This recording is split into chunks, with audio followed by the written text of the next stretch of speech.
Ayan na nga guys, kung sakasakali man pong may pangarap kayong hindi nyo naabot dati dahil sa kahirapan ng buhay, at kung sa tingin nyo po ay kaya nyo na ngayong abutin nyo po. Kasi kagaya ko po ngayon, inaabot ko na po ang pangarap kong hindi ko natupad. Ayan, sana nga po maabot ko ang pangarap ko na yun.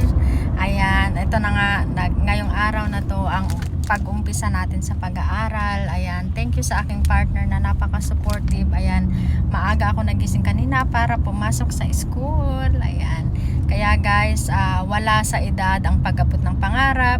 Ayan, kung kaya nyo na po, kung sa tingin nyo kaya nyo na pong abutin ang pangarap ninyo, abutin nyo po. Kagaya po ng ginagawa ko ngayon. Ayan, kailangan lang po talaga natin ng sipag at tiyaga. And guys, nag-aaral na tayo. Mag-umpisa na tayo mag-aaral.